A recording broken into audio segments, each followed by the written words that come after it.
Tonight, desperate times with the governing MPP running out of time to elect and fail the parliamentary candidate for its flag bearer's home constituency of Wale Wale, with less than 72 hours for the EC to close nominations. That tomorrow a decision will be made by the National Executive Committee of our party, and which has to be made because Friday is the deadline for the closure of nominations.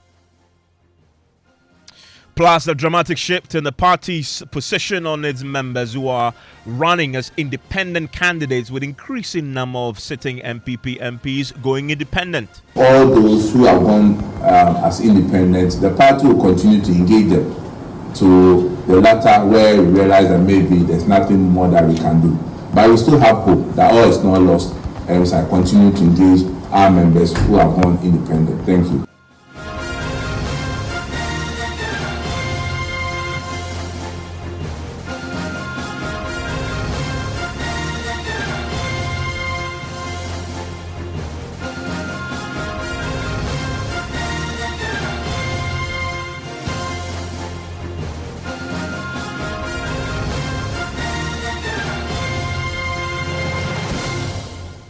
And Top Story is always brought to you by Telecel, connecting energies, holding insecticide spray and coil. Enjoy a holy sleep. The governing New Patriotic Party is running out of time tonight to elect and fail the parliamentary candidate for its flag bearer's home constituency of Wale Wale, with less than 72 hours for the EC to close nominations. The hometown of the flag bearer, Dr. Mahmoud Bawumia, is caught up in a standoff between his relative and MP Haja Lariba and his advisor, Dr.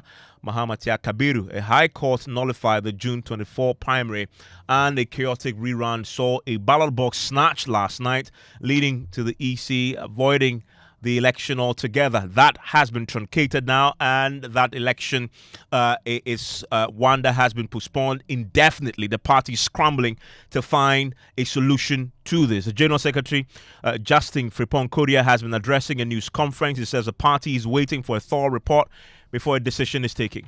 The National Executive Committee is the body that is clothed with the power to deal with issues concerning parliamentary matters. And we've done it before. So certainly, I can assure you that tomorrow a decision will be made by the National Executive Committee of our party, and which has to be made because Friday is the deadline for the closure of nominations. So certainly a decision will be made, and the decision will be based on one that addresses the issues that happen at Wale Wale, one that will seek to reconcile the party at Wale Wale, and that will also seek to bring unity at Wale Wale and make sure that the party retain her seat at Wale Wale. So definitely all these are allegations that will come before the National Executive Committee. Like I indicated to you, we wait for the report from the various stakeholders who were there. And based on that report and evidence that will be adduced, certainly the National Executive Committee will take the decision.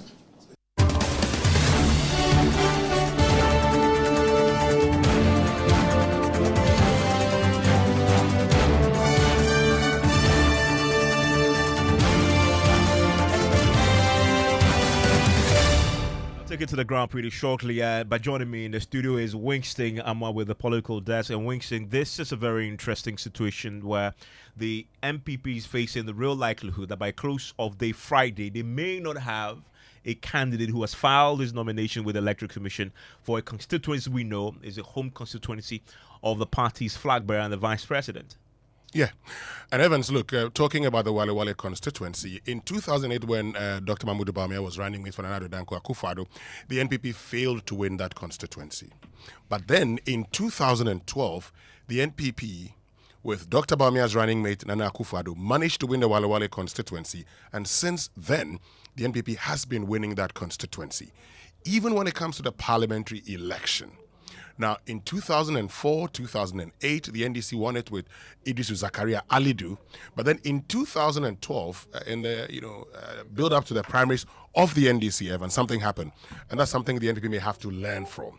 Now, at the time, the Deputy Northern Regional Minister contested Idrisu Zakaria Alidu and one other person. And this is what happened. Idrisu Zakaria Alidu lost that, but the Deputy Northern Regional Minister did not win it. Guess who won it? A gentleman at the time known as King James. Now, King James, then on the ticket of the NDC, lost to the NPP. And that's how come the NPP managed to win that seat in 2012, both parliamentary and presidential, and have since won it. The difficulty now is that the NPP, as we've learned subsequently from its own research, realized that the incumbent member of parliament had become unpopular. And this is what led to the springing up of Tia Kabiru Mahama, and he eventually won in January this year. But then there was a dispute and the court annulled it. And then again, if they had this election, and it's come a challenge. This is the significance of that seat. You cannot be a flag bearer. Even if you win the presidential, it is expected that you win the parliamentary. Yeah. If you delivered both presidential and parliamentary when you were running mate, it is expected that now that you are flag bearer, you deliver with huge margin. Not just deliver the seat, but deliver with huge margin. Especially for Bawumia, in this case, where the two individuals involved here are both very close to him. One is a relative, the other is an advisor to him. And that's what the challenge is for the vice president, because we've had commentary, we've had certain sounds of the vice president say he doesn't support anybody, he's not in support of this person, because in politics you'd want to take advantage. And so coming from the vice president office, there are those who have campaigned on the fact that this is one that has the blessings and support of the vice president. He says, I do not support anybody. Yes, he works in my office, but I am not the one sponsoring him. But this is it.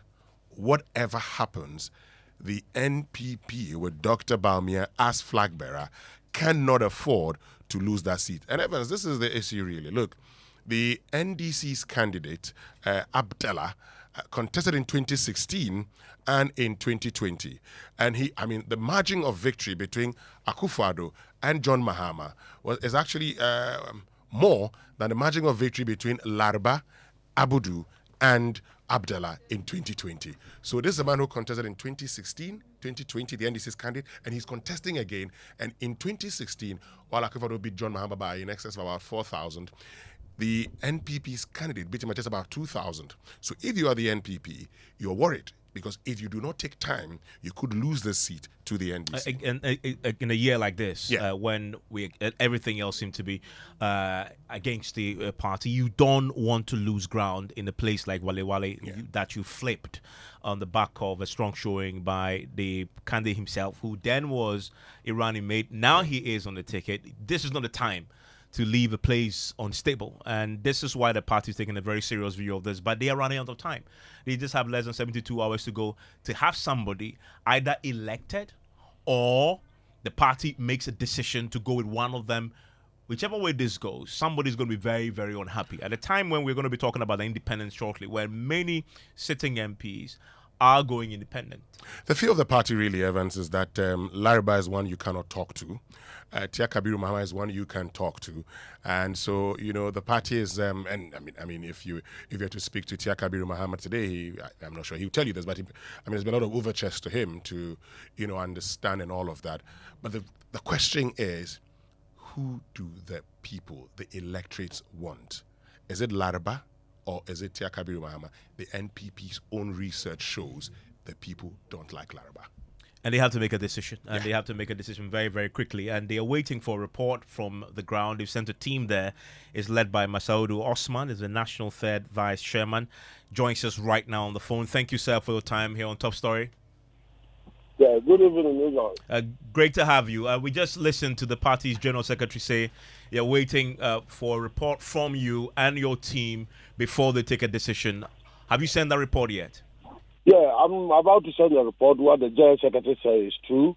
I'm filing my report, inshallah, tomorrow by 10 o'clock. My report will be ready for the NEC. Then the NEC will take decision upon the election of Wale Wale. Are you going to have a third round of voting? No, the NEC is the second highest decision making of the body of the party. So all of us are waiting patiently tomorrow so that whatever outcome the NEC will bring, all of us will go by the NEC decision. Based on your own understanding of what happened on the ground, what is the best outcome for the party there? What will serve the best interest of your party in Wale Wale? The best interest of the party, even as you know, we don't afford, the MPP is not afford, we don't afford to lose the seat of Wale Wale so far as the vice president and the presidential candidate of the party is coming from there. So I think what we can do, all what we can do, so that peace will prevail there, so that it will this problem will resolve. So if what the next set will resolve the problem, then we are waiting for the next decision tomorrow. The outcome of yesterday's confusion, many will look at that and say the only way out for a democratic party like yours is to hold another election. Is that what we're going to see? No. You see, yes, we can. The decision, the NEC can bring a decision of holding another rerun of the election, and the NEC too has power to even select. The party had power by the NEC to select a candidate without even going for election. So that is what I'm telling you. We are expecting the NEC to do the needful so that the MPP would take the seat of Walwale. We don't afford to lose the seat of Walwale. As a national third vice chairman and the chairman for the election, I was there when the incident started. So that is why I've told you that I'm preparing my report so that I will give my report exactly what happened there, myself and my team. I will give the report to the NEC tomorrow so that the NEC would decide, and then would decide what any outcome from the NEC, the party will go by it. You have up until close of day Friday to present a candidate, an aspiring parliamentary candidate for that particular constituency, because the EC's filing of nominations will close 5 p.m. on Friday. You do not have enough time, do you? Even if you want to hold an election, it is not realistic to expect that you hold an election. It is one matter that we are going to discuss it thoroughly at the NEC tomorrow, because as you said, we don't have much time, and I could understand that the General Secretary have written to the Electoral Commission about the particular election of Walwale. We were thinking by yesterday results, voting, and the result would declare, so that today the declared candidate or the winning candidate may go and file. But unfortunately, that doesn't happen. So I'm having a shot that the General Secretary will still communicate to the Electoral Commission so that we'll make quickly and catch up with the time of Electoral Commission, so that it will not compromise our victory, or it will not compromise our candidature in the Walewale constituency. The most realistic outcome here is the selection of a candidate, not an election. You agree? Yeah, as I told you, the party, our constitution is clearly spread out there, that we can select a candidate. We can select a candidate by selection. We can select a candidate so that we go for election without even election. In compiling your report, have you spoken to the two candidates involved? Come again. In compiling your report, have you spoken to the two candidates involved? I've spoken to the two candidates. Even before I spoke to you, I spoke to Kabiru. I spoke to Haja Larba. I was asking them whether there was a concern about the election. All of them have given me their concern, and I have added some of their concern to my report, hoping that God willing, tomorrow I will send it to the NEC. Then we spell it out. So we dichotomize it at the NEC. Then whatever result, whatever outcome, then we go by it. Yesterday when we spoke to you, you were trying to get Tia Kabiru, and you were struggling. You had called him many times and he had not answered. You're saying to me tonight that you have managed finally to talk to him. Yeah, I was immediately the fight or the riots occurred at the voting center when the peace officers or the police officers took control of the ballot paper. I was trying, he was not there.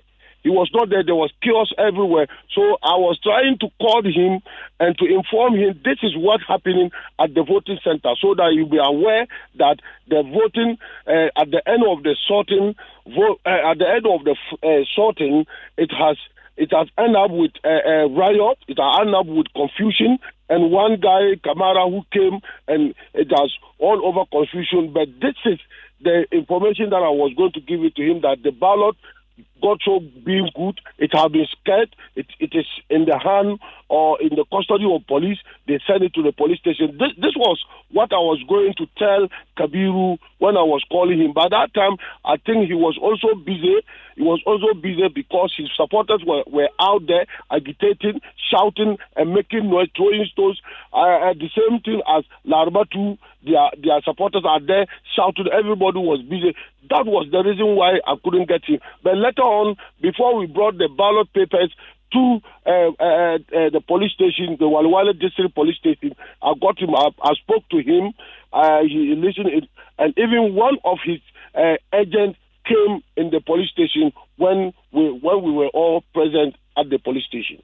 Do I get you saying that as far as the ballot box and the ballot papers are concerned, they're destroyed beyond recovery, and that's why a decision has to be made either to rerun or to select something? No, to me, I did not say it has destroyed beyond maybe recognition or something. It is from the EC. To me, all the ballot papers, I think those ballot papers that has been spoiled cannot compromise. I think I was requesting for the count.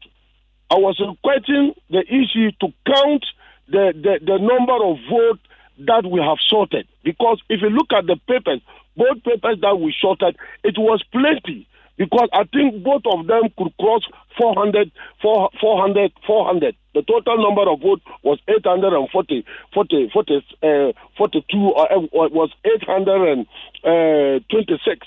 So clearly, both of them, if you look at the weight of the ballot, both of them, they can cross 400 or 300. So I was trying my possible best to let the EC to count those ballot paper that was intact, so we should count them, and before we look at those ballots that have spoiled. If you look at the ballot papers that spoiled, it is not up to 50 or up to it is not even up to 20.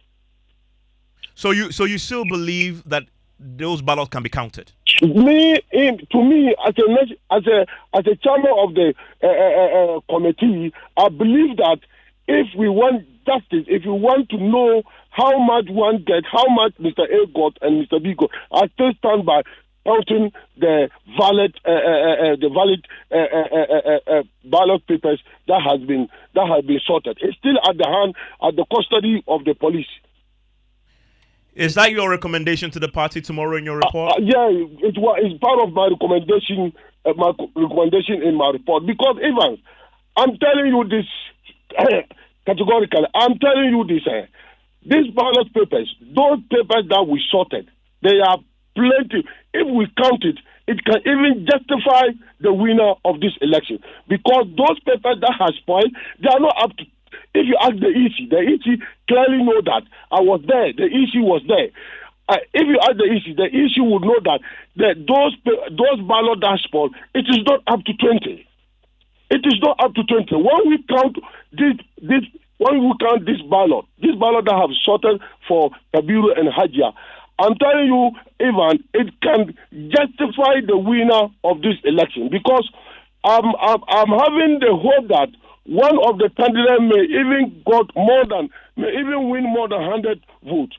So if one person won more than 100 votes, and if it is 20 ballot paper that has spoiled, it can even add that if you add the 20 to the other person, he can win. And we know the total number of voters in the register.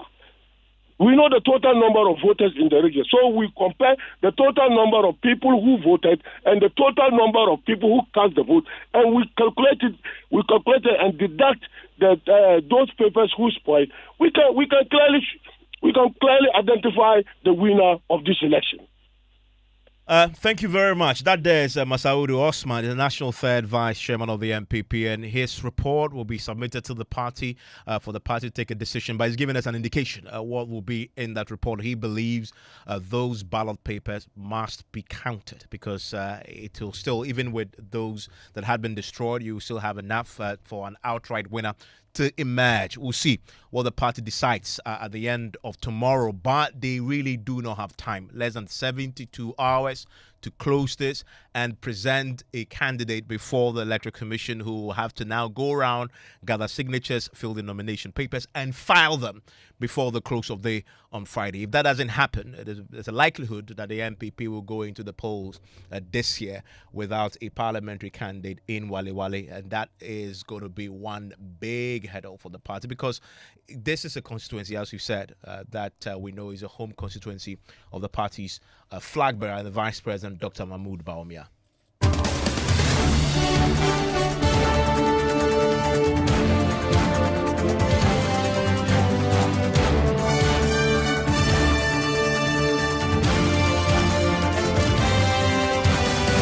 Let's stay with the governing New Patriotic Party, shall we? Because there has been a dramatic shift in the party's position on how it deals with its members who decide to run as independent parliamentary candidates. The MPP constitution stipulates that its members who run as independent candidates in any election that the party has candidates in will be deemed to have forfeited their membership of the party. In 2020, you will recall the MPP expelled this MP for Fomena, Andrew Marco Isiama, for deciding to run as an independent MP, leading to his seat being declared vacant in Parliament. But with two sitting MPs deciding to go independent and one MP for Agona West, Cynthia Morrison, filing her candidature this week, the party is taking a softer position, perhaps because of its slim majority in the House. Listen to the General Secretary of the party, Justin Kodia Frimpong, addressing the news conference today. Filing to contest as independent.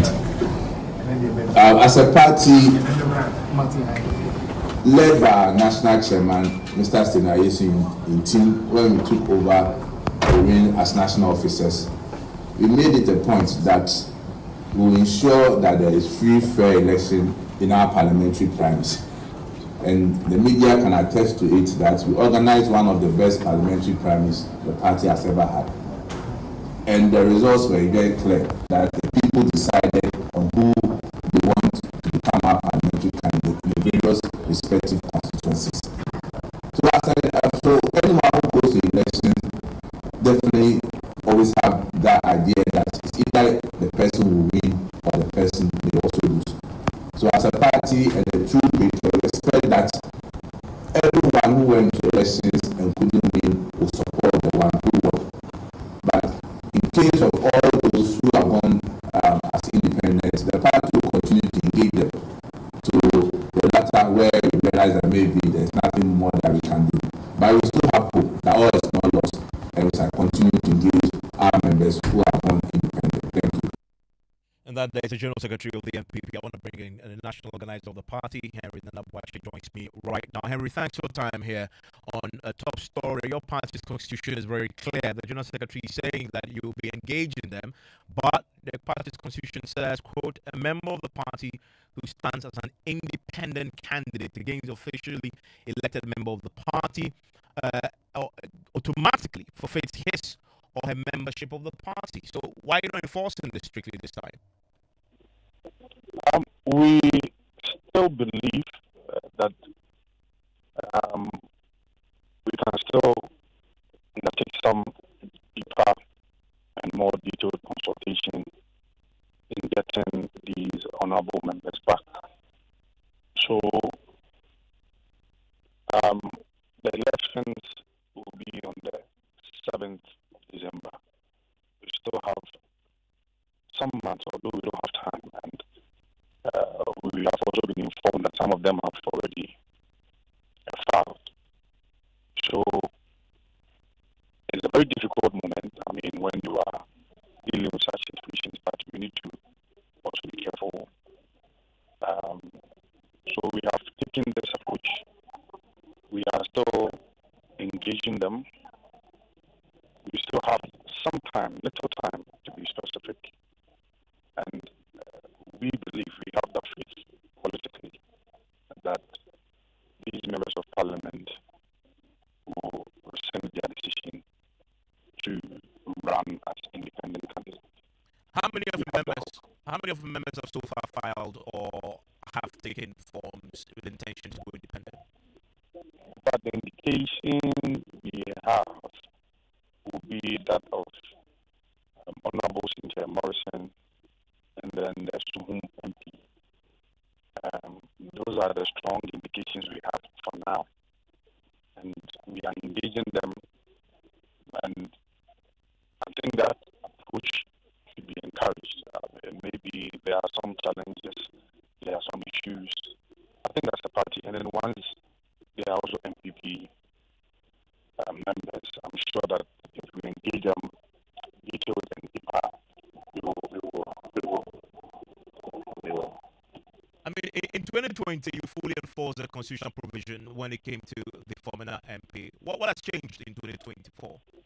It is the structure and the procedure of enforcing that clause in the Constitution or that provision in the Constitution. We are not saying that we are not enforcing it. No, that is not what we are saying. What we are saying is that we are rather adopting a different approach. That is it. That provision is there. As I said, we still have some time before the December 7th polls. We believe that we can engage them between now and that time, and they can decide not to contest. Although they are filed, they can decide to pull out. So we believe that anything can happen. So it is the approach that is different now. Grateful.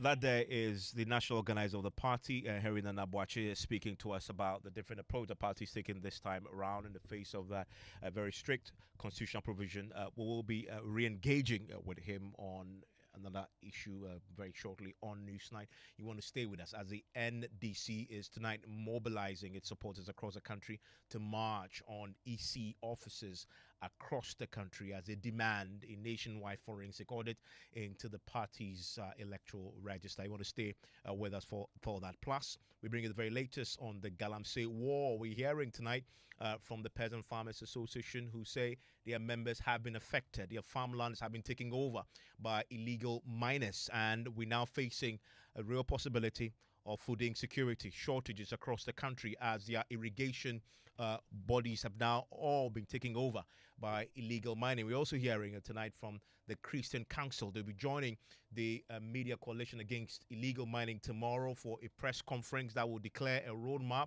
to a nationwide protest. We're also hearing from organized labor. A lot happening. You want to stay with us here on Joy 99.7 FM.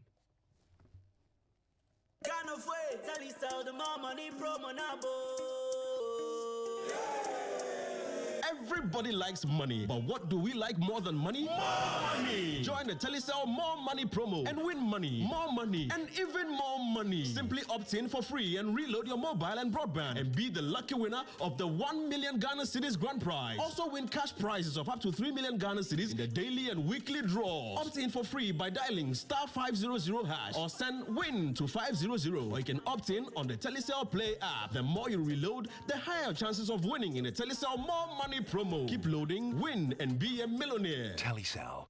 Connecting energies. Terms and conditions apply. This promo is regulated by the NLA on the Caritas Lottery platform. Couldn't sleep at night. Mosquitoes will be whining my ears. Bugging me all night long. Till I got a remedy. Now I'll be spraying them away with holy insecticide spray. I go spray them away with holy insecticide spray. When I sleep, me down with holy insecticide spray. Holy mosquito coil, holy multi-purpose insecticide spray. Ghana Kron Kron. For bulk purchase, call 0302 681582. This advert is FDA approved. Hello, my name is Mami Akua, an entrepreneur and a mother of two. My work keeps me busy most of the time, and sometimes it takes me away from my family. But the safety and health of my family is very important to me. As a working mother, I cannot afford to take any chances when it comes to matters of health. That is why I signed up for a family healthcare plan from Equity Health Insurance. My family and I have access to over 700 hospitals, clinics, opticians, dentists, pharmacies, and diagnostic centers across the length and breadth of Ghana. With Equity Health Insurance, I no longer have to worry about medical bills. Anytime a member of my family visits a hospital, Equity Health Insurance has got my family and I covered. What about you? Who has got you covered? Call Equity Health Insurance on 050-660-7910 and talk to them about your family health needs now. Visit equityhealthinsurance.com for more information. Equity Health Insurance, here for you.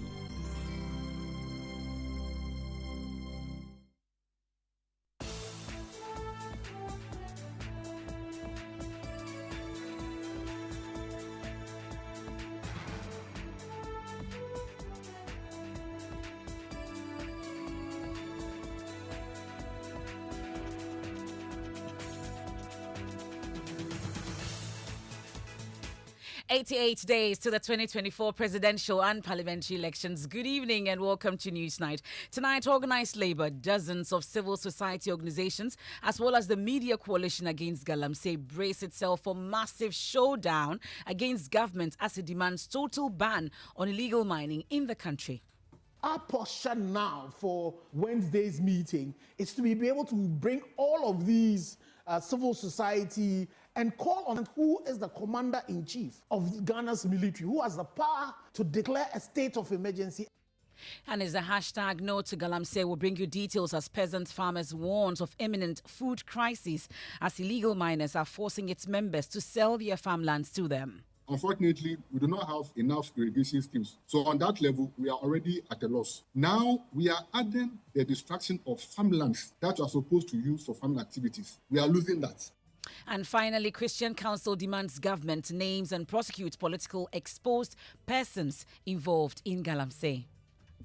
Also tonight on your election headquarters, the NDC top hierarchy, including flag bearer John Dramani Mahama, mobilizing supporters across the country to descend on EC offices across the country, demanding immediate forensic audit of the voter register. NDC, you wear your T-shirt and you go and demonstrate to the EC office so that we can put pressure on them to do their job and do what they have to do to ensure peaceful and transparent elections. Plus, the Asante Hene Otunfo to the second calls on political parties to build trust in the EC, but urges the need for vigilance. So here again, I will appeal for a lowering of mistrust. Heightened vigilance is of course necessary, but we need to restore confidence between contesting political parties and candidates. And you win and lose elections at the polling station. Make good use of your pink sheets. We'll get to hear from former Commissioner of the EC, Afarijan. And in business, price of crude oil drops below $70 per barrel, a move that could come as good news for consumers in Ghana. And the sports former Ghana international Ajiman Bedu calls out Otuado over his recent performance, insisting that the team is on the wrong path under his guidance. That and more, plus the Mental Health Authority raising the alarm over a sharp rise in suicide cases this year, reporting nearly double the number of incidents compared to the year 2023. Other factors that's around financial issues. I know these issues in our country nowadays, and as you rightly said, in low middle income countries, the rates are higher compared to the other part in this world.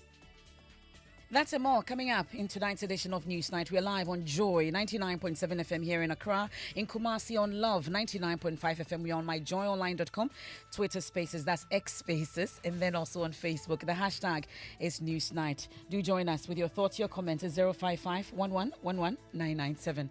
I am Emefa Apawu. And my name is Evans Mensah. We start tonight on the war against illegal mining. Organized labor, dozens of civil society organizations, as well as a media coalition against illegal mining. They're gearing up for a massive showdown tomorrow to compel the president to deal decisively with the illegal mining menace. Already, the University Teachers Association of Ghana, UTAG, is also threatening a nationwide strike by the end of the month if the demand is not met. We've heard from Bono chiefs also giving government a 1-month ultimatum to deal with the situation. Well, the chorus joins that of the Ghana Medical Association, the Nurses and Midwifery Association, the Ghana Bar Association and others to push for decisive action from government. Well, last week, the Lands and Natural Resources Minister Samuel Abujinapo served notice of a major crackdown on Galamsey hotspots following disruption in water supply in Ashanti and Central regions. We are going to have the review today, and I'm 1,000% certain, and I can give you the firm assurance that we're going to ramp up our enforcement measures. So all these places you are talking about, we're going to have a cleanup there. We're going to have a complete soup. We're going to send law enforcement agencies to take a soup of that whole stretch. And not just there, so many other places, particularly the central region. We're going to do that. You can be rest assured of that, and you can monitor that. As I say, Operation Halt has never been a continuous operation. It's always been a surgical one. And whenever we find that there's a particular place where there's a rise in illegal mining or there's a rise in activities and PDT and the rest, we move them in. We're going to conduct the review today, and within the next 24 hours, we're going to find the resources and move them. Well, the issue is whether this particular announcement has been reassuring so far. Condemnation of the menace has been growing. The Asantehene Otumfo Seitu II says illegal mining is a major environmental threat and question the legal system's response to individuals who pollute water bodies. He's been speaking at a dinner last night with members of the Ghana Bar Association at the Mensah Palace. Galamsey is an environmental enemy for the nation. What could be more serious for any people than to have the entire water supply system at risk? Job. I think as lawyers you should find space during this conference to set up a panel to undertake a quick tour of the communities where this scourge is most prevalent, to see the extent of the crisis we face and hopefully deliberate on how the law should respond. As I see it, if an individual poisons the water supply of a community, you'll be liable for severe consequences under the law. What does the law do when one pours mercury into the same water supply, knowing fully well it can kill? Jump. This issue now requires the collective effort of all sections of society. Jump. To do nothing is no longer an option. The Bar Association, the Medical Association, and the universities, in particular my university, should get together and carve a new path to deal with this emergency. Yesterday, whilst I was driving from Cape Coast, in fact, going to Cape Coast, I stopped over at the River Pra. And it was, I'm afraid I have to tell you that what I saw, the river, it was so embarrassing. And then if as a nation we live for this to happen to us, I don't know. We have to fight this. No matter what, we have to do that. So that's the Asantehene Otumfo Seitu. Now, convener of the Media Coalition Against Illegal Mining, Dr. Kenneth Ashigbe, is also demanding a state of emergency declared around river bodies ahead of that major meeting tomorrow. This is that you notice that 2017, when we started the Media Coalition Against Galamsey, it was the media at the forefront. The same thing that you've seen in this couple where the media is leading. At this stage, we've gotten to the point where we can't have our critical stakeholders behind us anymore. So we are calling on, so we've engaged the forum of the labor unions, TUC, and the Ghana Labour Federation. All of them, we've engaged them because we want them to be guided. We've engaged the clergy, we've engaged the office of the chief imam, we've dealt with a lot of the CSOs themselves are also coming. Even the Small Scale Miners Association, we've engaged everybody because we believe that we currently are in a crisis. And the crisis response we need to get, we're not getting it. We've had several people call on this issue of the declaration of a state of emergency to be able to deal with a situation where in August, You have turbidity at the Heman water treatment plant being at 14,000 NTUs. When you should be talking about 5 NTUs, that should be treated down to 1 NTU. GWCL, their plant there is supposed to be treating 500 NTUs. They've pushed the tolerance level up to 2,000, but currently you're at 14,000. And this is crisis, and you don't get that urgency coming from anybody. Yeah. Neither from the president, neither from the leading opposition party, neither from the MPP's presidential candidate, even the Speaker of Parliament. When he spoke, they came into Parliament. Instead of them seeing that there was a crisis at hand, and what do we all do? All he did was, mention names and lament like the way you and I are lamenting. So now we believe that things ought to be done differently. So definitely our posture now for Wednesday's meeting is to be able to bring all of these civil society, other organized groups together and call on who is the commander-in-chief of Ghana's military, who has the power based on the constitution to declare a state of emergency, and who are being very specific over the water bodies and over the buffers to the water bodies. Well, peasant farmers are now also warning of imminent food crisis as illegal miners are forcing their members, I'm talking about the Peasant Farmers Association, to sell their farmlands. Bismarck Norte is the president of the Peasant Farmers Association. Yes, I can give you a scenario of a farmer who was approached by some of these galamseyers to sell his farm. The person refused. Now, what they do is that once the person refused, they try to convince his neighbors to sell their farm. So if the neighbors agree to their compensation, then they take over neighboring farms around the farmer's farm. So eventually, the farmer is not able to move to his own farm because surrounding him, all those farms have been bought by the galamseyers. Right. So eventually, he has to sacrifice his farm for these people. And that is what is going on. And you see, some of the farmers too, because of their states where maybe they need quick money, they are sometimes when they are approached, they actually agree to sell their farms, 1 acre, 2 acre, sometimes 10,000, sometimes 20,000 to these galamseyers. And they promise them that after a period of time, after 5 years, 10 years, they'll revert the farmlands back to them. So if a farmer is desperate and he needs money, he or she will just let it go. On the other hand, if the farmer doesn't want to sell, but his neighboring farmers are complaining, he's in a fix. Because if you don't give your lands to them, the surrounding farms around you have all been bought. So you can't even move to your farm to go and do your farm activity. Exactly. So in this case, you've lost your farm and you've lost even revenue. So some are forced to sell the farm to them. And that's what is going on now. We are dealing with the issue of drought, where the Ministry of Food and Agriculture has announced a set of measures to contain the situation. Your position is that if we don't deal with illegal mining, what we'll witness in the country in some few years to come will be worse than what drought is bringing us. Absolutely. Because there are now a combination of factors that are contributing to ensuring that we have low production. Now, we are dealing with drought. We are dealing with the effect of climate change, when now reliability on the weather is no more a surety. Unfortunately, we do not have enough irrigation schemes. So on that level, we are already at a loss. Now, we are adding the destruction of farmlands that are supposed to use for farming activities. We are losing that. We can now hear from the General Secretary of the Christian Council, Reverend Cyril Fayose. They are demanding that government names and prosecutes politically exposed persons involved in galamsey as part of the ways to make the practice unattractive.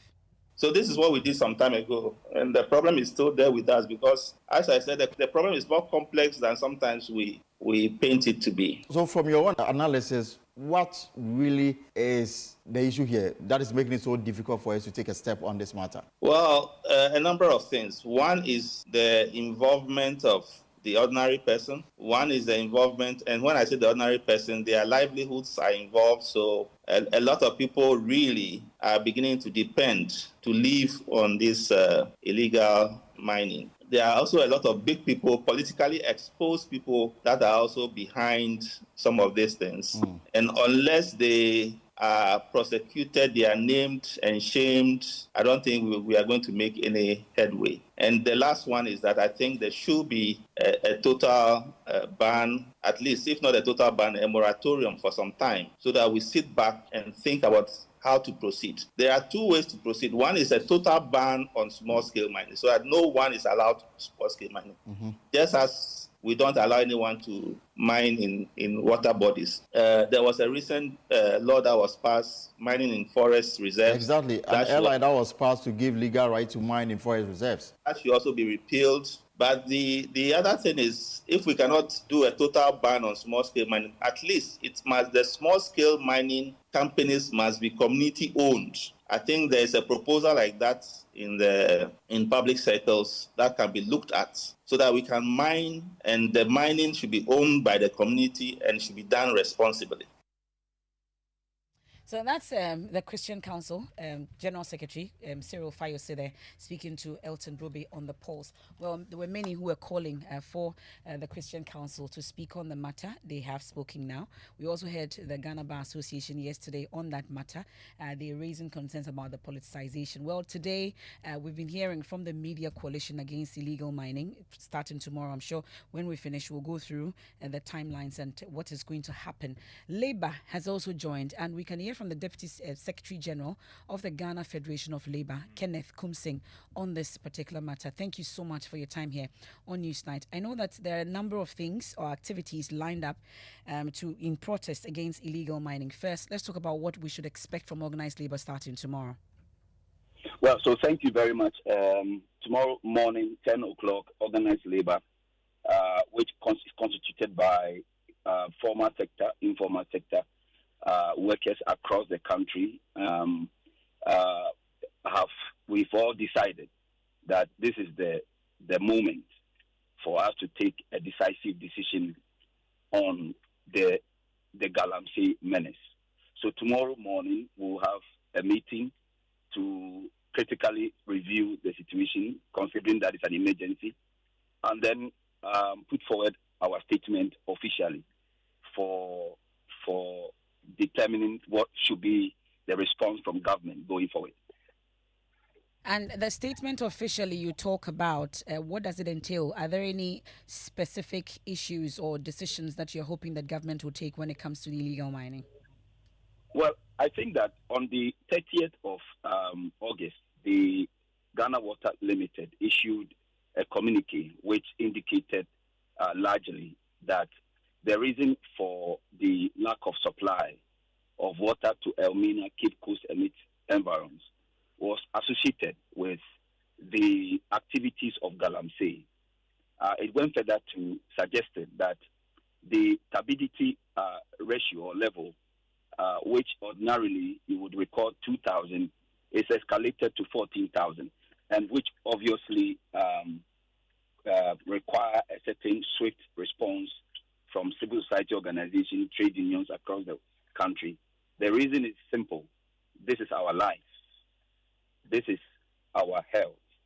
This is our destiny. And this is the future of our children and that unborn.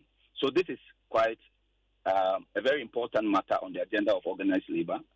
We want to make certain demands of government, for which reason we believe would protect the Ghanaian. You must also understand that the president has an obligation under the Constitution of Ghana to ensure that Ghanaians have right to life. The activities of Galamsey obviously threatens our life. And anybody who wants to politicize this matter, I'm sure is not in its right mental state. This is the state of emergency. It requires swift action. It requires presidential action. And you could see the desperation in the voice of the Asantehene when he was addressing the GBA. It's quite pathetic. So this is the reason we believe is the right time for us to make this statement. So we'll issue the statement tomorrow. But I'm sure the criticism so far against Labour in particular is why now? The concern is you pile pressure today. What are we going to do to ensure sustenance of this particular pressure that you're hoping to pile on government? Well, I think that there has been several communication position papers from different labor unions over the years, over the period. What is occasioning this magnitude of response is as a result of the official communication from the Ghana Water Company and all other voices concerned. I'm sure you yourself will attest Galamsey has not gotten that hype to these levels as we are seeing it now. So it is not too late. We think this is the right moment to have a collective decision to ramp up support across the country, from the fisherman, cocoa farmer, from the street hawker, coming down to every Ghanaian should be concerned. Obviously, you understand that medically there's been reports of a series of dialysis as a result of contaminated water. Our forest is being decimated. The water body polluted. Lands are being left barren. It couldn't be any better occasion than this time. So just bear with us. After tomorrow, I'm sure the communication will be firm. The communication will be strong. And I believe that organized labor will follow up with decisions if government fails to take decision or action to protect Ghanaians. We're grateful for your time. That's Kenneth Kumsing there. He's the Deputy Secretary General of the Ghana Federation of Labour, Kenneth Kumsing. And of course, we'll be following actions that we'll be taking starting tomorrow, both on the labour front and also on the part of the media coalition against illegal mining.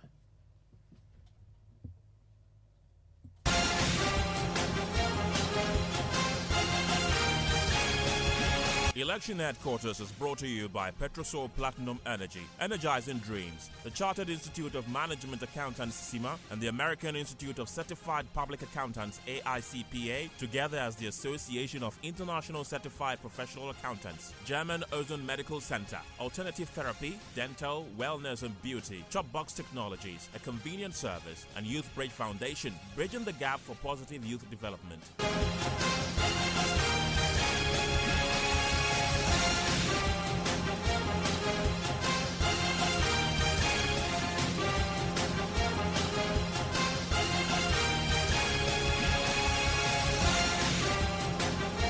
And indeed, this is your election headquarters. And I want to take you to Wale Wale because it's been boiling since yesterday when the rerun there, the parliamentary primary rerun for the MPP turned violent. And as we know, the ballot box was snatched. The police had to step in. Warning shots were fired.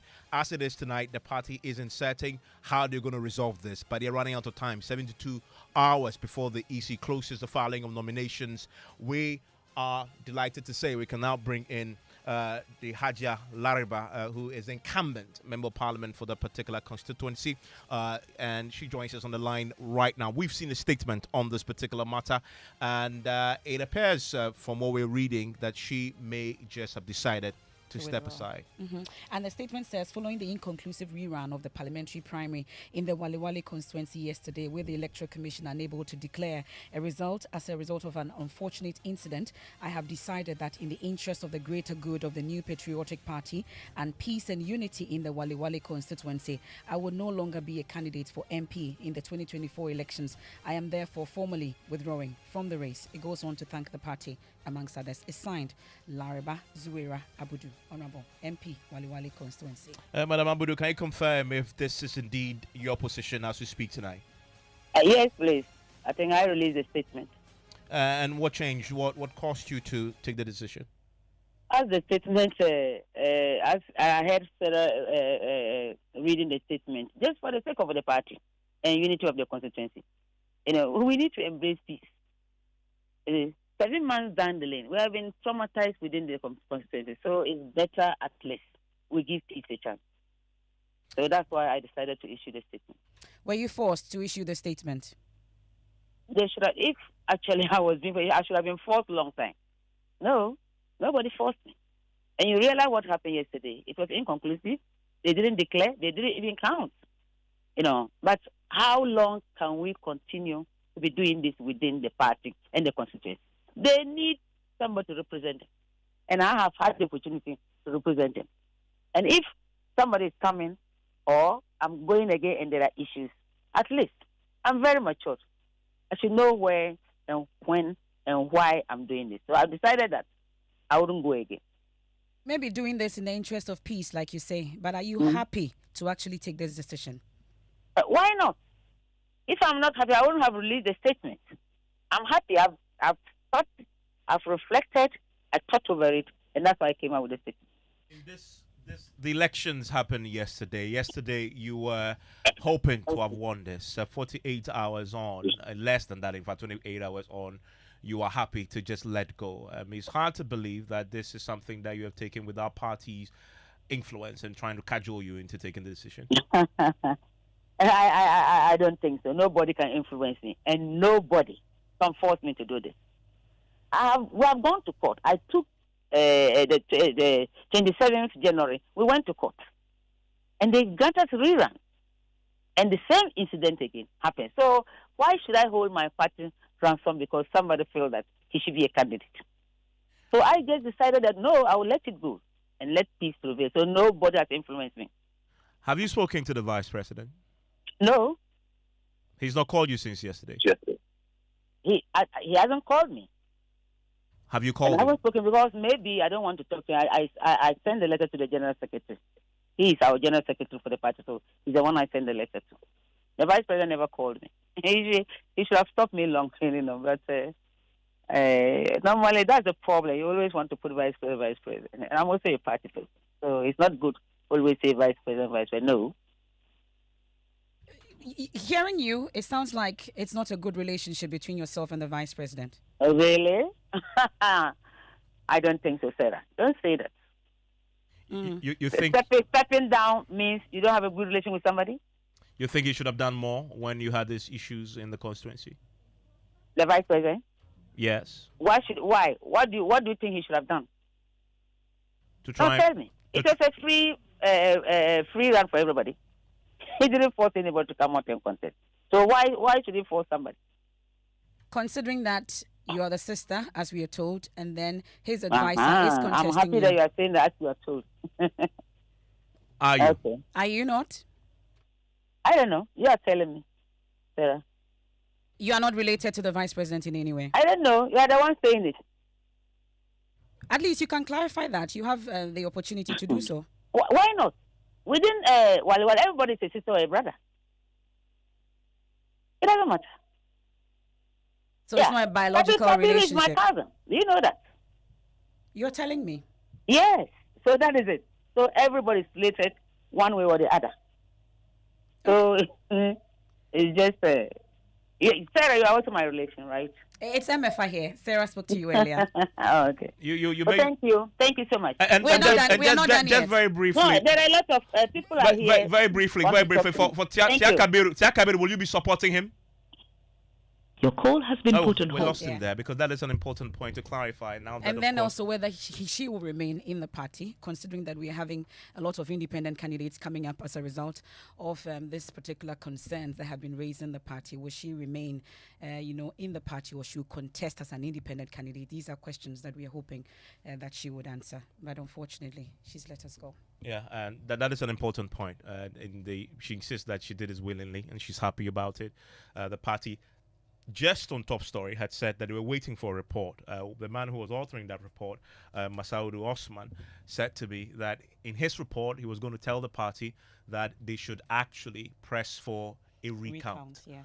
Of the ballots there, and that he's convinced that one person will emerge victorious at the end of the day, and that the number of ballot papers spoiled in the process will not affect the outcome, and that was going to be his report to the party. The party was waiting for that particular report, then they'll take a decision on this in the next 24 hours. But as we've just been speaking, if you're just joining us, some breaking news story from Wale Wale tonight. The Honorable Lariba Abudu has withdrawn from this particular contest, and by the way, she's still the incumbent member of parliament for that particular area in Wale Wale. This is still your election headquarters. A key question remains whether or not now she would go into the campaign back the candidate left in the race. Tia Kabiru, we'll wait to see how that unfolds. Let's from the MPP, let's go to the NDC. And the hierarchy of the NDC is mobilizing supporters to march to all EC offices across the country. Why? We know that the NDC yesterday, after filing nominations for the party's presidential candidate at the EC headquarters here in Accra, declared a mass demonstration against the Electoral Commission come Tuesday, September 17. While the protest, according to the party, is aimed at piling pressure on the EC to heed their call for an independent forensic audit of the current provisional voter register. The NDC says the voter roll, if rife, with irregularities, including illegal transfer of votes. That's their concern. But first, let's listen to the NDC's national chairman, Johnson Asiedu Nketia, make that announcement yesterday. It's about missing BVRs and all that, which I cannot, enumerate here.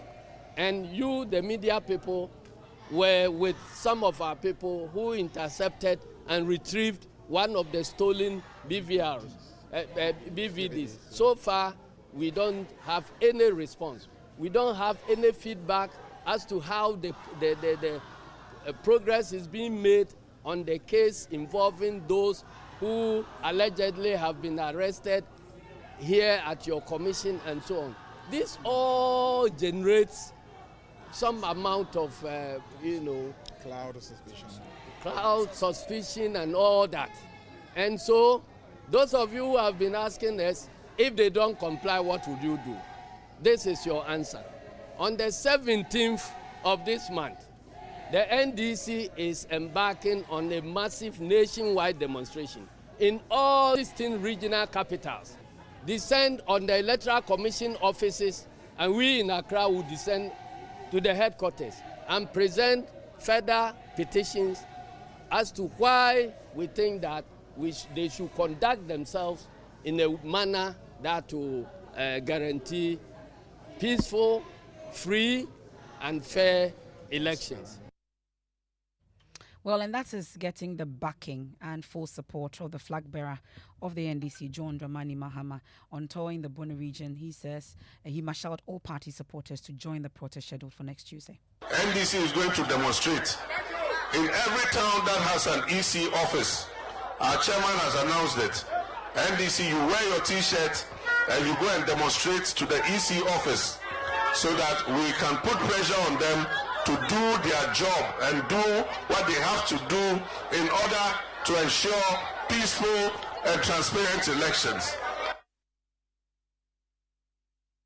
Well, that's the John Dramani Mahama there, mobilizing across the country now. The NDC is doing on the Tuesday, 17th of September. They'll hit the streets and march onto EC offices across the country, demanding that the EC conduct a forensic audit into the voters' roll. We'll be hearing from the National Peace Council. They've been trying to engage to try and find a resolution to this. And today, by the way, Emefa, the Electoral Commission was scheduled to address a news conference. It was widely expected that they will be addressing the issues as the NDC had laid out before the public, but that has been rescheduled now. We don't know when, but as and when we get it, we will bring that to you too. Well, but we've been hearing from the Asantehene Otumfuose to also the former EC commissioner on this. Asantehene first is asking all political parties to build trust in the Electoral Commission ahead of the polls. He also acknowledges the need for vigilance as well. In his encounter or last night in the dinner for the GBA Association, he mentioned, or touching on this particular protest that has been announced by the NDC, mentioned that even though vigilance is important, they're hoping that there will be much more collaboration between the political parties and the EC. However much one may distract the individuals in charge of the electoral process at any given time, it has been demonstrated that changes will occur in spite of the individual operatives. So, the evidence of our history is that the system does produce the outcome that reflects the voice of the people, and we remain ready, as always, to play our part to protect the integrity of the process when the need arises. So here again, I will appeal for a lowering of mistrust. Heightened vigilance is of course necessary, but we need to restore confidence between contesting political parties and candidates in the Electoral Commission. Would it not have been a good idea to have invited the candidates of the two major political parties to this conference to seek their commitment to the nation on the pursuit of peaceful campaign and the use of due process for the resolution of any unforeseen incidents? That's the Asantehene Otumfuose to the second. We can also hear from the former chairperson of the Electoral Commission, Dr. Kwadwo Afarijan, asking political parties participating in this upcoming polls to exercise caution when dealing with pink sheets. Nana Boache Dankwa has more in the following report. Dr. Afarijan spoke on the subject, peaceful, fair and transparent elections, the key to sustainable democracy, at the annual conference of the Ghana Bar Association in Kumasi. The former chairperson of the Electoral Commission admonished political parties to uphold the country's democratic credentials in conduct of the December 7 general election. He emphasized the need to prevent confusion in the declaration of the presidential and parliamentary results by making good use of the EC's pink sheets at the various polling stations. The pink sheets are the most important, the only source documents for reconstructing election results. Please take it from me that the pink sheets are the most important, if you like, the source documents for reconstruction of election results. See, that's what we mean when we say elections are won or lost at the polling station. That's what it means. Now, those pink sheets, duly executed, all right? Authentic and duly executed. They are the source document for reconstructing election results. So my friendly advice to you is that if you don't have authentic, duly executed pink sheets, as we say in Ghana, please think twice before you go to court. But you must be wondering why the sheets containing a summary of election results are called pink sheets. This is the explanation given by Dr. Aferijan. Pink sheets. Pink sheets. Thanks to Obechebilamte. Pink sheets. You know Obechebilamte is the one who gave the name pink sheets. You don't? Oh, you see, the practice in the Electoral Commission was to print them in different color for different elections. All right? So this year we printed them in green. Maybe you were able to put some of them in your pocket for use next time. So next time we print them in red.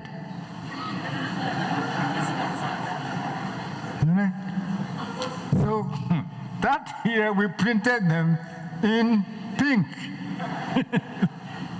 All right? So when he went to court, he called them pink sheets. And now they've become, it's fine, it's all right, it's nice. Pink is a very nice color. For Joy News, Nana Boachedankwa Kumasi. And it's a live your news night. It's on Joy 99.7 FM. There's more in the election headquarters right after George is done with business. Hello, George. Hi, Evans, and the price of crude oil drops below $70 per barrel for the first time since December 2021. A move that could come as good news for consumers here in Ghana. Now, Great Minister Dr. Brian Champon assures a commitment to deal with challenges facing the cocoa sector as government gets ready to announce new cocoa prices for the next crop season. The business news on Newsnight is brought to you by MTN Business. Welcome to the new world of business, Kingdom Books and Stationery, St. Stanks and Pepsodent, Herbal and Charcoal. You see them every day in our communities, doing what they do best to make a difference in the lives of people. You see them. You see them bring positive transformation to the lives of people in the areas of education, health, and economic empowerment. While many will see them and turn their faces away, you see them. You see their efforts, and you know they're heroes who deserve to be celebrated. MTN Heroes of Change is setting out to unearth and to celebrate a new set of heroes. You can throw the light on the heroes you see in your community by nominating them to win 100,000 Ghana cedis and other prizes to help them expand their work. Just fill an online nomination form at mtn.com.gh or send a WhatsApp with a 1-minute video of your nominee's project on 055 141 1122. Deadline for nominations is 18th October 2024, so don't waste time. Nominate your hero now. MTN Heroes of Change. Be the change you wish to see.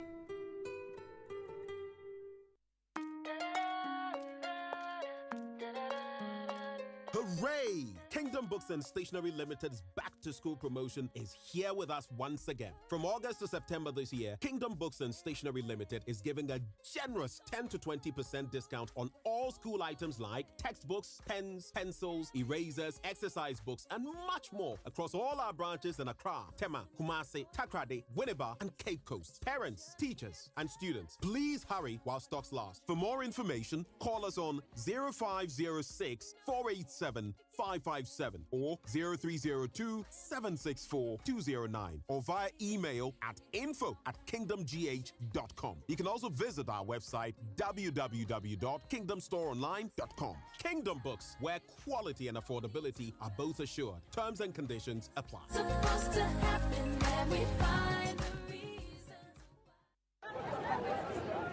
Choboy! Yeah. We have a new leader in town. OBRNT. Amanfo. Madam was Sibibri. When him say my baby, maybe more charcoal for whiter teeth. More charcoal. Not only that, maybe lemon. More lemon. Zinc for fresher breath. More zinc. And fluoride for stronger teeth. Introducing the new President Charcoal packed with more power with a combination of charcoal and lemon for naturally whiter teeth. Grab yours now. This advert is FDA approved. Are you ready to turn your dreams into reality? Don't just dream it, own it with a loan from Fidelity Bank. Dreaming of a new home? Own it with Fidelity Mortgage Loan. Dreaming of smelling the scent of a brand new tear rubber car? Own it with Fidelity Auto Loan. Dreaming of getting the latest phone, TV, fridge, furniture, laptop or gaming console? Own it with Fidelity Consumer Asset Finance. Dreaming of expanding your business? Make it a reality with our business loan. Fidelity Bank is offering flexible loans to businesses, salaried workers and the self-employed at a competitive rate. Dial 0800 003355 or visit any of our branches nationwide today to turn your dream into reality with a Fidelity Bank loan. Terms and conditions apply. Fidelity Bank. Believe with us. Fidelity. If I believe with us, Fidelity. If I know I day aside, Fidelity. Luxurious affordable living is your right, and no one understands it better than BOT Properties. BOT Properties specializes in modern residential buildings and commercial office spaces. Our properties include the Equator, a 12-story made up of over 100 apartments near Accra Mall. Other Equator courts, we offer you the deluxe living experience with our top-of-the-range homes, high-quality homes built with style and precision to suit your lifestyle. The Equator Courts is a gated community with 2-story, 4-bedroom detached houses at Ogbojo, East Legon, near American House. Our office complexes include Zion House, Shiashi, East Legon, Zion House, Sofa Line Interchange, Kumasi. Our offices and apartments are for both rental and outright purchases at affordable prices and with flexible payment terms. Kindly contact us on 0257 960 919 or visit botproperties.com. BOT Properties, the new meaning of affordable luxury. The luckiest star 712 hash. Luck is everywhere for everyone, yeah. Welcome and now for a daily star 712 hash and found no regrets. A side comma investors are a striking gold. A comma health workers are a diagnosing luck with precision. A side comma that tough guy who couldn't hold back his tears. Say a comma passionate fan or also entering containing a joy. After to the seamstresser or turning a hard-earned stitches into a bundle of happiness. And now a comma if you say your next big win is right here.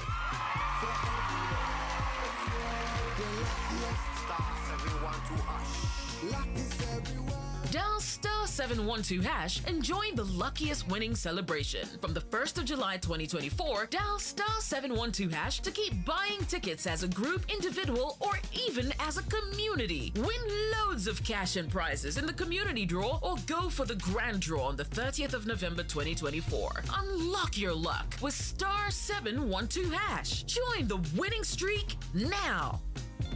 The luckiest star 712 hash. Luck is everywhere for everyone, yeah. The luckiest. Welcome back to Business on Newsnight. Now, the price of crude oil has dropped below $70 per barrel for the first time since December 2021. But what would this mean for consumers in Ghana in the coming days? There's more in this report. Oil price has been on the rise in recent times, inching up to $81 per barrel. However, it has been on a downward trend, hitting a new level. Bloomberg, for instance, quoted $69 per barrel just a few hours ago. This development can be likened to the disappointing economic data from China, which will impact demand for crude oil in the coming months. Also, the Organization of Oil-Producing Countries' attempts to manipulate the market through production cuts may have backfired. Some market watchers have told Joy Business that the country could witness further reductions in the coming days. This may significantly impact the prices of finished petroleum products, potentially resulting in reduction at the pumps if the trend is sustained. And that is a Business Desk report. Meanwhile, the Chief Executive of the Association of Oil Marketing Companies, Dr. Rivers Napon, had earlier told Joy Business that the expected reduction will be dependent on the city's performance in the coming days. Forex is the issue, and I always start from there because the taxes, levies, and stuff are constant. They don't change so frequently. Plat price either will be constant or come down. Per what I've researched into because of the seasons, okay? At the same time, members are not ready to increase their margins, so I don't see any issue there. No, I'm serious about that. Well, because we are going to December very soon. People are going to travel. I mean, consumption will increase in this era. It's always the case. Okay? So I believe that if plat price, which is going to go down or even remain the same, if that's the case, the next window, we should have a lower price. If the forex is not activated. Dr. Rivers-Napon is the Chief Executive of the Association of Oil Marketing Companies.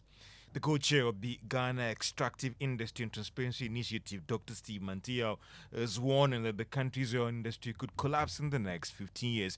Now, that's if government fails to attract or bring in the required investment into that sector. Dr. Mantiao maintains that the current development in the country raises a lot of questions about the sector's outlook. If you don't add to your reserves and continue to exploit the existing reserves, of course, there comes a time when the reserves begin to decline. And in the petroleum industry, we describe that pace of the production as peaking. The Jubilee lifespan was projected to be anything between 25 to 30 years. So if you've already taken about 14 years out of 25 years, then you have about how many? 9 years or so to exhaust the reserves, and you can do a 30-year lifespan, then of course about 14 years. It means about 50% of the oil in Jubilee. The reason we've not been able to attract additional investments to be able to explore and also to bring new projects on stream is partly the results of challenges that I know the Ministry of Energy is very much aware of. First is the size of our blocks. Co-chair of the Ghana Extractive Industry Transparency Initiative, Dr. Steve Mantiao. Now, the Agric Minister, Dr. Barney Champon, has given the firm assurance that government is working to deal with the numerous challenges facing the cocoa sector. It follows concern the sector could collapse due to the lack of investment and the impact of illegal mining activities on the sector. Dr. Champon maintains that government will not sit on concern to address the concerns or challenges facing the sector.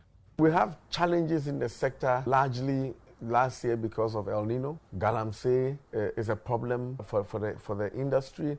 Production numbers are going down, but we did a rehabilitation program and brought on board about 50,000 hectares of cocoa land. We have put in $200 million under the Tree Crops Development Agency to help revive the industry. It's a tree crop. It takes time, but the sector is not going to collapse. There's a lot of politics around cocoa that, obfuscates in the minds of people or exaggerates the challenges that the organization is facing. It's not perfect. So, not on its knees as people want us to believe. The whole world, everybody is struggling. So, but Cocoa Board is doing okay. It can do better, and everything that we are doing in the retooling of cocoa board, I'm very, very confident that it will yield results. Dr. Brian Champon is the Agric Minister. Meanwhile, government is getting ready to announce the new cocoa prices for the next crop season.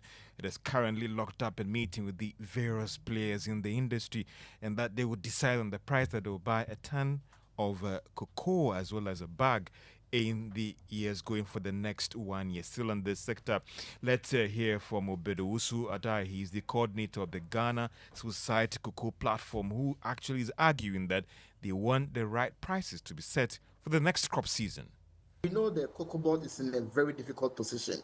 Actually, we don't envy them at all, because we are seeing our production levels go down while the price is going up.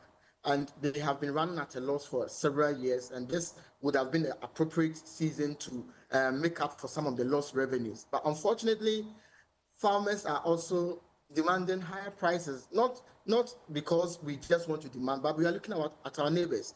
When you go to Togo right now, Togo is paying not less than 7,000 per bag, 7,000 Ghana cedis per bag.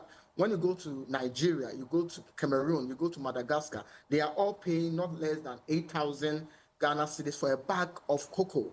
But we know that our situation is different from that of those African countries, because in our case, cocoa board supports us with certain services that we are required to pay for.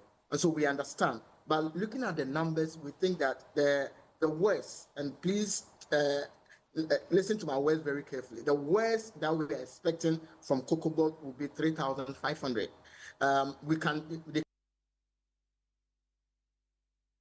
Obedo Usada is the coordinator of the Ghana Society Cocoa Platform. And that's all for business on Newsnight. Back to you, Emefa. Wow, I'm told it's raining heavily out there. Heavily, yes, it's really heavily out there. Thank you. Well, Musbao, drenched in the rain, has joined us in the studios with the latest from the world of sports. We'll also get to hear from workers of the Ghana Broadcasting Corporation. Musbao, they're asking that they pay them their per diems. That's in outstanding during the African Games. Well, we'll talk about it after Musbao gives us the latest from the world of sports. Well, Emefa, just some update following the Black Stars' performance against Angola and Niger in the 2025 African Cup of Nations qualifiers, where they failed to pick a win in those qualifiers. Former Black Stars international Ajiman Bedu is the one who has raised concern over the team's performance, insisting that based on these recent performances, the team is likely to be heading in the wrong path. I don't think where we are going now is in the right direction. From finals to group stages, and now trying hard to qualify from a group like ours, I think things are getting tougher for us. That's former Ghana international Ajiman Bedu. However, head coach Otoado has been speaking even about the games against Sudan come October, which insists is a must-win if Ghana want to qualify for the tournament. We have to win. There's no way around that. We have to win. If we want to have a chance to qualify for Africa, we have to win. We are under pressure. This for sure, and we have to do better. And not allowing two cheap goals. And like I said, I'm disappointed. We didn't learn the lessons from the first game. Now, as a set piece, we're all back. We need to defend this better. This is for sure. And like I said, we're really disappointed. But surely it's still in our own hands, so we can do something about it. But we have to win the next game. Emefa, that's what we have for you in sports. Well, thank you very much, Musbao, with the latest from the world of sports.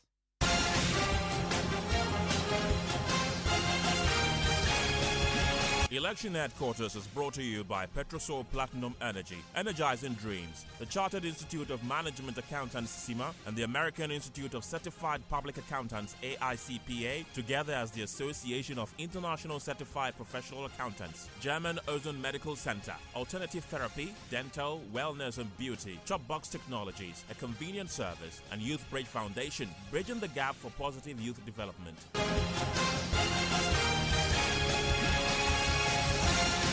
And indeed, this is your election headquarters. I want to take you back to Wale because, as you've heard already, a major developing story on this breaking in the last 30 minutes. The incumbent member of parliament has now withdrawn her interest in that particular contest, and so we now have one man standing. Tia Kabiru. I want to bring in Henry Nanabuache, is a MPP national organizer, and joins us on the line right now. We spoke to him just about an hour ago. At the time, we're not pretty sure. The party wasn't sure what they were going to do about this. They're going to be running out of time. Now they know one of the candidates had pulled away the incumbent member of parliament. Nanabuache, thanks for time here on the news tonight. Pretty quickly, thank you very much, Evans. We had a confirmation that clearly lays the path as far as settling this and sending a candidate to the Electoral Commission before close of day Friday is concerned. Yes, thank you very much, Evans. I mean, this is, for me, a glorious moment for our party in Wale, and we are so grateful to Honorable Lariba. I mean, this is awesome. We just got a news some few moments ago that she's withdrawn from the race, and it paves way for us to have a very concrete decision tomorrow, because clearly we had a challenge, and for us tomorrow, I mean, this will give us that clear path to make sure that we have a very good decision tomorrow.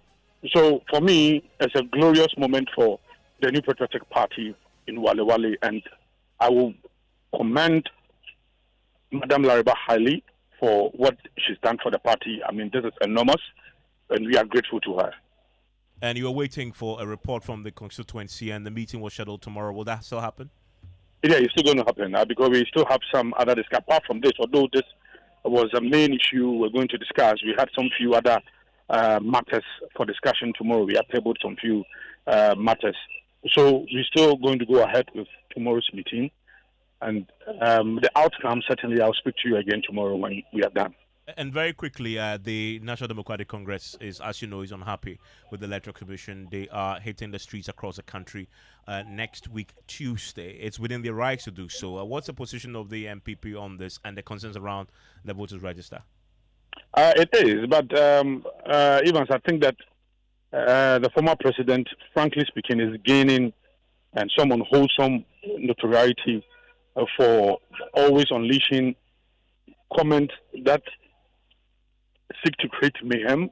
I mean, this is for me needless, and it's a reckless call. Why do I say so? I say so because that is the essence of exhibition of voter register. What is important is that you go through it. If you are able to ascertain any anomaly, any irregularities, what you do is that you forward these concerns to the Electoral Commission.